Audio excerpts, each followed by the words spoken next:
Good evening.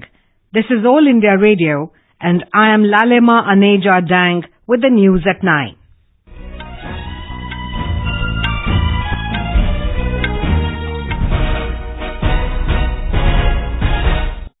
The headlines. India yet again makes it clear to Pakistan that terror and talks cannot go together. New Delhi and Islamabad agree to work expeditiously on operationalizing the Kartapur corridor. NCP releases first list of 12 candidates for Lok Sabha polls. Supreme Court reserves its order on preliminary objections by centre over admissibility of leaked documents in Rafale case. British lawmakers to vote tonight on whether to ask European Union to delay Brexit. And Special Olympics World Games kickstart in Abu Dhabi. India has once again made it clear to Pakistan that terror and talks cannot go together. External Affairs Minister Sushma Swaraj said New Delhi is ready to engage with Islamabad in an atmosphere free from terror. Mrs. Swaraj was speaking at an event in Delhi. She said Islamabad should take the strictest action against terrorism and must stop sponsoring it. मैं कहना चाहती हूँ वज़ीर आज़म पाकिस्तान से कि terror पे बात नहीं एक्शन चाहिए। हमने बहुत साफ कह रखा है terror and talks can't go together but we are ready to engage with Pakistan in an atmosphere free from terror and violence. Saying that some people are of the view that Pakistan Prime Minister Imran Khan is a statesman, Mrs. Swaraj said if he is really generous, Mr. Khan should hand over Jaish-e-Mohammed JEM chief Masood Azhar to India.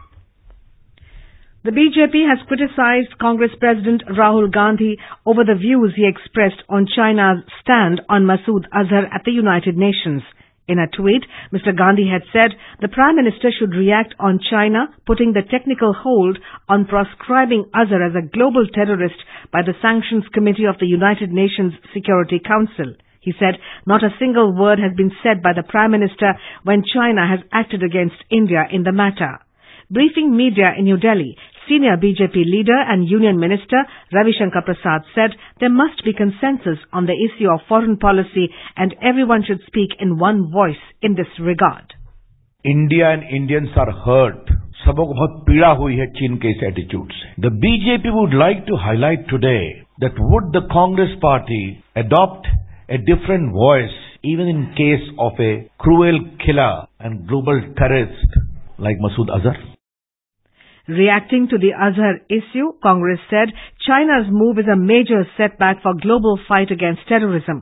Talking to media in New Delhi this evening, party spokesperson Randeep Singh Surjewala said China has once again reaffirmed its position of being an inseparable ally of Pakistan. He also questioned the foreign policy of the government. Senior BJP leader and Finance Minister Arun Jaitley today hit out at Congress alleging that the country's first Prime Minister Jawaharlal Nehru was the original sinner who favoured China over India for a permanent membership of the United Nations Security Council. In a series of tweets, Mr. Jaitley quoted a letter written by Nehru to Chief Ministers on 2nd August 1955. He said the original mistake both on Kashmir and China was committed by the same person.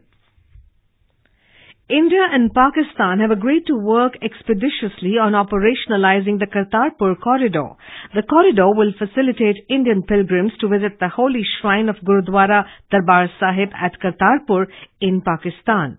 The agreement was reached during the first meeting between the representatives of the two countries held at Atari in Punjab today. The External Affairs Ministry in a release said the two sides agreed to hold the next meeting at Wagah on the 2nd of next month. Our correspondent has filed this report. The high-level meeting between Indian and Pakistan delegation held in a cordial environment. Indian delegation suggested for visa-free entry for the devotees. Both sides also held expert-level discussions between the technical experts on the alignment and other details of the proposed corridor. India will complete the construction of corridor in two phases. In the first phase, terminal with state-of-art design will be constructed at a cost of 140 crore rupees. Both sides agreed to speed up the work on the project and first phase of project in India would be completed by 19th of September. Ashwini Kumar Sharma, AIR News, Chandigarh. The Indian delegation was led by Joint Secretary in the Ministry of Home Affairs, SCL Das. The Pakistan delegation was led by Director General for South Asia and SAARC, Dr. Mohammad Faisal. The Nationalist Congress Party NCP has announced its first list of candidates for Lok Sabha elections. The list contains names of 12 candidates, including 11 from Maharashtra and 1 from Lakshadweep. Prominent among those who have been named are former State Irrigation Minister Sunil Tatkare, who would be contesting from Raigad, NCP Chief Sharad Pawar's daughter and sitting MP Supriya Sule from Baramati, and Anand Paranjpe from Thane. Senior Congress leader Tom Vadakkan joined the BJP today. Former Odisha Minister Dr. Damodar Raut and Trinamool Congress MLA Arjun Singh also joined the BJP. Congress President Rahul Gandhi, who is on a day's visit in Kerala, kick-started state-level campaign of the party for Lok Sabha polls. Addressing Jana Maha rally of party workers in Kozhikode this evening, Mr. Rahul Gandhi said, unlike BJP, Congress listens to everyone and does not impose anything upon people. The Election Commission of India, ECI, today held the first briefing for observers to be deployed in the states in run-up to the forthcoming elections to the Lok Sabha and legislative assemblies of 4 states. Over 1,800 senior officers drawn from IAS, IPS, IRS and other central services attended the meeting in New Delhi. The officers are being deployed as general, police and expenditure observers. An official release said the officers were given comprehensive and thorough inputs about various aspects of election management by senior officials of the Commission. Congress, PDP and delegations of various other political parties met ECI-appointed Special Observers team at Srinagar in Jammu and Kashmir today. This was a follow-up of real assessment exercise, the poll panel for exploring possibility for holding assembly elections in the state. National Conference did not meet the team of observers. The team, comprising retired IAS officers Noor Mohammed and Vinod Zutshi and retired IPS officer Amarjeet Singh Gill, arrived in Srinagar this morning on a 2-day visit to the state. This is All India Radio giving you the news. For quick news updates, follow us on Twitter at AIR News Alerts. वायु प्रदूषण की वजह से आज हम जिस हवा में सांस ले रहे हैं, वो दिन प्रतिदिन जानलेवा होती जा रही है। अस्थमा जैसी बीमारियां बढ़ रही हैं। इस स्थिति को रोकने के लिए हमें आपका डोनेशन चाहिए। डोनेशन देने के लिए रेड लाइट पर अपनी कार बंद कर दें। आपका ये छोटा सा डोनेशन है पर्यावरण में बड़ा योगदान, और यही है आपका green good deed. Green good deeds मतलब कुछ हरे भरे काम अपनी धरती के नाम। पर्यावरण, वन एवं जलवायु परिवर्तन मंत्रालय द्वारा पर्यावरण हित में जारी। आ गई। ये लो टिफिन और ये आई कार्ड भी। सॉरी, थोड़ा लेट हो गया। रीना, मैं हमेशा सोचता हूँ कि अगर तुम ना होती तो मेरा ख्याल कौन रखता। पापा रुको, आज मम्मा आपको सबसे इम्पोर्टेंट चीज देना तो भूल ही गई और आप खुद भी लेना भूल गए। कौन सी चीज? पापा, आपका हेलमेट। ड्राइव करते हुए आपके सिर का सेफ्टी गार्ड। थैंक यू बेटा। थैंक यू मुझे नहीं, अपने हेलमेट को कहिए। Correct, thank you helmet. Helmet पहनकर ही 2 व्हीलर चलाइए। जिंदगी है अनमोल, इसे यूं न गंवाइए। सड़क परिवहन व राजमार्ग मंत्रालय, भारत सरकार द्वारा जनहित में जारी। President Ramnath Kovind today conferred 3 Kirti Chakra and 15 Shaurya Chakra to armed forces personnel at the Defence Investiture ceremony in Rashtrapati Bhavan. We have a report on this. Kirti Chakras were conferred on Sepoy Brahmapal Singh of Rajput Regiment and CRPF Constable Rajendra Kumar Nain posthumously. CRPF Head Constable Dhanwade Ravindra Baban was posthumously honoured with Shaurya Chakra. They all displayed exceptional bravery and commitment to duty in fighting terrorists in Jammu and Kashmir and made supreme sacrifice for the nation. The President also conferred 15 Param Visisht Seva medals, 1 Uttam Yuddha Seva medal and 25 Ati Visisht Seva medals to officers of the armed forces for distinguished service of an exceptional order. One of the Param Visisht Seva medal was conferred on Army Chief General Bipin Rawat. Unpermished, AI News, Delhi. The Supreme Court today said it will decide first on the preliminary objections raised by the centre and then go into the facts of the Rafale fighter jet deal case.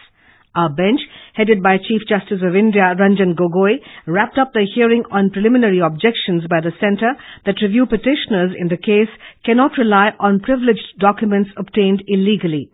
It will be known later as to when the order will be pronounced on the issue. The bench asked the petitioners, former Union Ministers Yashwant Sinha and Arun Shourie, and Advocate Prashant Bhushan, seeking review of its December last year's verdict to focus on the preliminary objections regarding admissibility of the leaked documents. During the hearing, Attorney General K.K. Venugopal, appearing for the centre, claimed privilege over documents pertaining to the Rafale fighter jet deal with France. He told the top court that no one can produce them in the court without the permission of the department concerned. An anti-terror court at Panchkula in Haryana today adjourned its hearing of 2007 Samjhauta Express blast case to the 18th of this month due to an ongoing strike by local lawyers. 68 people were killed in the explosion in Samjhauta Express near Panipat in Haryana in 2007. Defence Research and Development Organization, DRDO, today successfully test-fired indigenously developed low-weight, man-portable anti-tank guided missile for the second time in the ranges of Rajasthan desert. The Defence Ministry in a statement said the missile is incorporated with advanced features. The first test was conducted yesterday. In Mumbai, at least 4 persons were killed and 18 others injured after a portion of a foot-over bridge connecting platform number 1 of Chhatrapati Shivaji Maharaj terminus collapsed this evening. The bridge is used by numerous people entering the terminus. British lawmakers are set to vote tonight on whether to ask the European Union for permission to delay Brexit beyond 29th March departure date. This comes after the legislators yesterday rejected no-deal Brexit by a narrow margin, preventing Britain from crashing out of the European Union without any transition phase. Prime Minister Theresa May will also make a third attempt to get her Brexit deal through Parliament next week. The withdrawal agreement has twice been rejected by overwhelming majorities in the Parliament. National Film Archives of India NFAI Director Prakash Magdum said, film technology has changed significantly over the years. In an interview to AIR, he said, to keep pace with the new technology, all the preserved records of NFAI have been digitized. By now we have digitized almost more than 565 films in our collection, right from our early silent era. We also have digitized a lot of the paper material. Apart from the films, the paper material is also equally important. Well, the full interview can be heard on FM Gold channel of All India Radio at 9:30 tonight. Special Olympics World Games 2019 began at Abu Dhabi in the UAE this evening with a glittering opening ceremony. We have a report. The Indian contingent, second largest after the host UAE, marched proudly holding the tricolour. Being held in the Middle East for the first time, 7,500 athletes will take part in 24 Olympic-style sports over 7 days. 9 world-class venues in Abu Dhabi and Dubai will accommodate approximately 5 lakh spectators. 1,500 officials will referee the games, while 3,000 coaches will assist the athletes. For the first time, 200 nations are being represented at the World Games. 195 are participating while 5 others are observing. A large number of women athletes are also competing in the game. Kanchan Prasad, AIR News, Abu Dhabi. In badminton, Asian junior champion Lakshya Sen stormed into the men's singles quarterfinals of China Masters tournament. The Indian, ranked 104 in the world, defeated Ha Yung-woong of South Korea at Lingshui. Sen will take on Zhu Zeki of China in the round of 8 match tomorrow. And now, before we end the bulletin, the headlines once again. India yet again makes it clear to Pakistan that terror and talks cannot go together. New Delhi and Islamabad agree to work expeditiously on operationalizing the Kartapur corridor. NCP releases first list of 12 candidates for Lok Sabha polls. Supreme Court reserves its order on preliminary objections by centre over admissibility of leaked documents in Rafale case. British lawmakers to vote tonight on whether to ask European Union to delay Brexit, and Special Olympics World Games kickstart in Abu Dhabi. And that's all we have for you in the news at 9. Good night.